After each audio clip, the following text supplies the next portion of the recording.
Hi guys, तो एक बार फिर से स्वागत है आपका आपके अपने यूट्यूब चैनल शशि क्लासेस में। तो दोस्तों, आज हम लोग पढ़ने जा रहे हैं धमनी और सिरा में क्या अंतर होता है। ठीक है दोस्तों, धमनी और सिरा में अंतर जानने से पहले हम लोगों को ये बात जानना जरूरी है कि धमनी क्या होता है, सिरा क्या होता है। ठीक है दोस्तों, धमनी और सिरा जो है वो हमने अपने हार्ट के वीडियो में बता दिया था। ह्यूमन हार्ट यानी मानव हृदय की एक मैंने वीडियो बना रखी है ऑलरेडी, जिसमें कि आपको धमनी और सिरा क्या होता है ये आपको बिल्कुल डीपली मैंने बता रखा है, एकदम अच्छी तरीके से डिस्क्राइब किया है।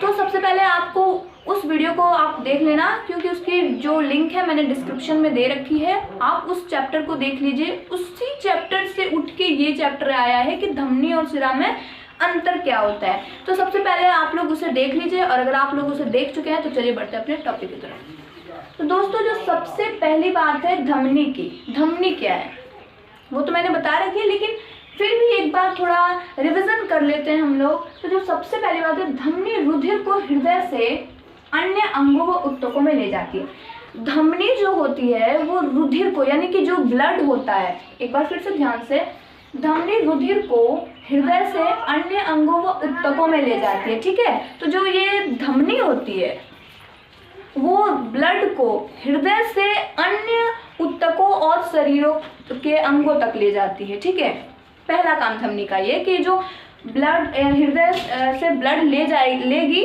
और बॉडी के हर एक पार्ट तक ब्लड को पहुंचा देगी। पहला काम ये हो गया। दूसरा काम जो होता है वो धमनी की भित्ति मोटी व अधिक लचीली होती है। ठीक है, भित्ति मतलब क्या होता है कि ये जो सतह होता है, जैसे ये बोर्ड है, इसकी भित्ति यानी सतह क्या है, ये इसका जो सरफेस है यही इसकी सतह है। ठीक है, इसी तरह से होता है धमनी की भित्ति जो होती है, यानी जो सतह होती है वो मोटी होती है और अधिक लचीली होती है। तीसरा काम क्या है, सभी धमनियों में शुद्ध रुधिर बहता है। ठीक है, जो मतलब जितनी सारी धमनियां होती हैं हमारे शरीर में, उस सभी धमनियों में शुद्ध रुधिर, यानी कि ऐसा रुधिर जिसमें ऑक्सीजन उपस्थित होता है उसे शुद्ध रुधिर कहते हैं हम लोग। आप लोगों को हमने बता दिया था हार्ट के चैप्टर में।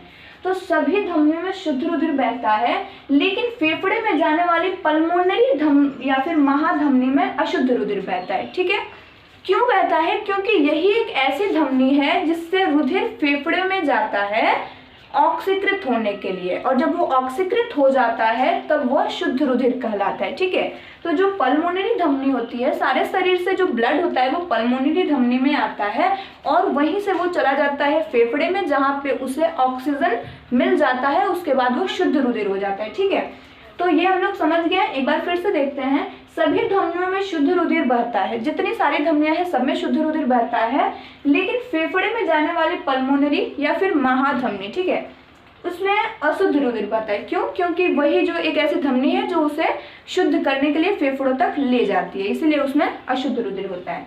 उसके बाद जो चौथा इसका काम है, धमनी गुलाबी तथा चटक लाल रंग की होती है। इसमें कुछ सोचने विचारने की ज़्यादा जरूरत नहीं है। इसका जो कलर है वो थोड़ा गुलाबी और थोड़ा गहरे लाल रंग का होता है। पांचवा जो धमनी का काम है, धमनी में रुधिर का लगभग 15% भाग जमा रहता है। ठीक है, हमारे शरीर में पूरे 5 से 6 लीटर रक्त पाया जाता है। ठीक है, तो ये जो धमनी है, इसमें कहने का क्या मतलब है कि जो धमनी है मतलब कि जो पूरा रक्त है हमारे ब्लड शरीर में, तो कितना % ब्लड धमनी में रहता है। तो सीधा सीधा इसका पूरा निकला कि 15% जो ब्लड का पार्ट होता है वो हम लोगों के धमनी में रहता है। ठीक है, धमनी में कितना ब्लड का 15% भाग उपस्थित रहता है। तो दोस्तों, आई होप कि धमनी के बारे में आप लोग बिल्कुल अच्छी तरीके से समझ चुके होंगे। उसके बाद अब हम आते हैं सिरा के बारे में समझने। धमनी के बारे में समझ लिया, सिरा के बारे में आप समझ रहे हैं। ठीक है, चलिए। सिरा अंगों व ऊतकों से रुधिर को हृदय की ओर ले जाता है। आप अगर ध्यान से देखो तो बिल्कुल धमनी का बिल्कुल ऑपोजिट है ये चीज, बिल्कुल ऑपोजिट। देखिए, इसमें क्या होता था कि ये रुधिर को हृदय से अन्य अंगों व ऊतकों को ले जाती थी। ठीक है, इसमें जो है धमनी रुधिर को हृदय से अंगों व ऊतकों में ले जाती है। इसमें क्या होता है कि जो धमनियां होती है वो रुधिर से ब्लड लेके अंगों व ऊतकों तक ले जाती थी। सेम सिरा में उसका अपोजिट है कि यहाँ पे अंगों व ऊतकों से रुधिर आता है। जो ये सिरा होते हैं, सिराएं होती हैं, वो अंगों और ऊतकों से रुधिर को लाते हैं हृदय में। ठीक है, ये काम करते हैं। उसके बाद सिरा की भित्ति पतली व लचीली होती है। ये भी देखिए बिल्कुल एकदम इसका ऑपोजिट है, ठीक है। इसमें क्या होता था कि इसकी जो भित्ति है वो मोटी व अधिक लचीली होती थी और इसकी जो भित्ति है वो थोड़ी पतली व अधिक लचीली होती थी, ठीक है। तीसरा टॉपिक देखते हैं।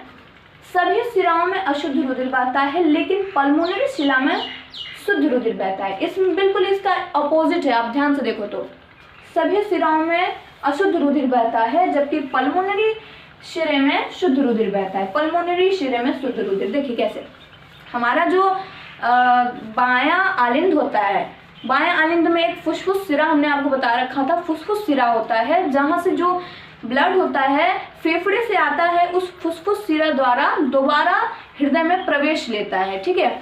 तब वो जो होता है ऑक्सीकृत रुधिर होता है, यानी वो शुद्ध रुधिर कहलाता है। तो वही कहना चाह रहा है कि सभी शिराओं में तो वैसे अशुद्ध रुधिर होता है लेकिन एक मात्र ऐसा सिरा जो कि है पल्मोनरी शिरा, उसमें शुद्ध रुधिर होता है। क्यों? क्योंकि जो ब्लड है वो जो फेफड़ों के रास्ते से आती है तो इसी सिरे द्वारा दोबारा हृदय में प्रवेश लेता है, ठीक है। ये चीज हो गई। उसके बाद जो है चौथा, सिरा नीले बैंगनी रंग का होता है। सेम जैसे कि ये गुलाबी चटक रंग का था, उसका ऑपोजिट है कि नीला बैंगनी रंग का होता है। खैर इसमें तो कुछ ऑपोजिट की बात है लेकिन फिर भी। पांचवा जो है, सिराओं में हर समय कुल रुधिर का लगभग 64% भाग जमा रहता है, ठीक है। इसमें कितना, धमनियों में ब्लड का पूरा कितना भाग जमा रहता है, वो है 15% रहता है धमनी में पूरा ब्लड का।